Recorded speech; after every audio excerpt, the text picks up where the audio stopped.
बहुत बहुत स्वागत है दोस्तों आपका हमारा यूट्यूब चैनल स्कूली 34 पर।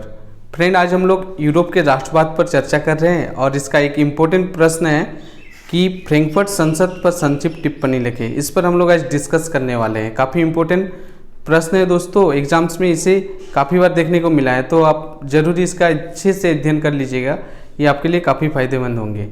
तो ये जो फ्रैंकफर्ट संसद है, इस पर हम लोग चर्चा करने जा रहे हैं। फ्रैंकफर्ट वास्तव में जर्मनी का एक शहर है जो वर्तमान में जर्मनी का 5वां सबसे बड़ा शहर है। इसे अल्फा वर्ल्ड सिटी के नाम से भी जाना जाता है, लेकिन इसका संबंध सबसे ज़्यादा चर्चा का विषय रहा है कि इसका संसद पर जो 1848 में इसके संसद से संबंधित जो घटनाएं होती है, उस कारण से ये काफ़ी ज़्यादा चर्चा में रहा। दोस्तों, आपको बता दें कि 1848 में फ्रांसीसी क्रांति का जर्मनी पर व्यापक प्रभाव पड़ा था।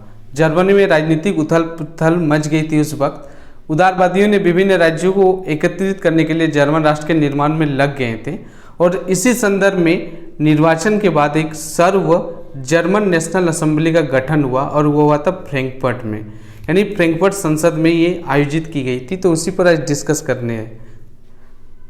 तो 18 मई 1848 को 831 निर्वाचित प्रतिनिधियों ने एक सजे धजे जुलूस में जाकर फ्रैंकफर्ट संसद में अपना स्थान ग्रहण करते हैं। तो वो घटना थी 18 मई 1848 को।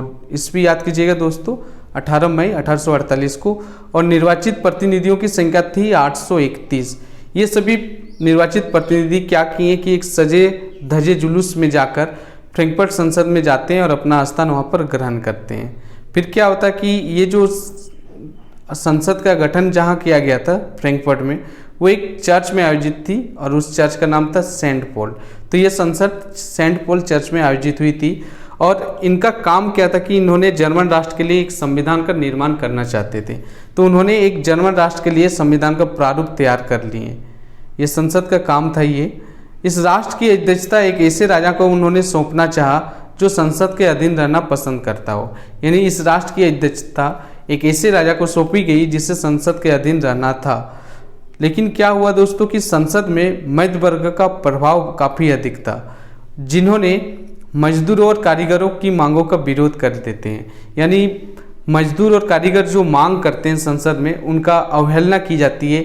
इसका वजह रहता है संसद में मध्य वर्ग का अधिक से अधिक प्रभाव होना, जिससे क्या होता कि मजदूरों, कारीगरों और अन्य साधारण लोगों का समर्थन ये लोग खो बैठते हैं और अंत में क्या होता है कि सैनिकों को बुलाया जाता है और असेंबली को भंग करना पड़ता है। असेंबली को भंग करने पर ये लोग मजबूर हुए थे। तो यही प्रश्न है दोस्तों, और इसका आप सटीक से आंसर दीजिएगा, आपको कोई भी मार्क्स डिडक्ट नहीं होंगे। उम्मीद करता हूँ कि आपको ये वीडियो अच्छे लगे होंगे। नेक्स्ट वीडियो में हम लोग फिर नए एक प्रश्न पर चर्चा करेंगे। आज के लिए बस इतना ही। तब तक के लिए धन्यवाद।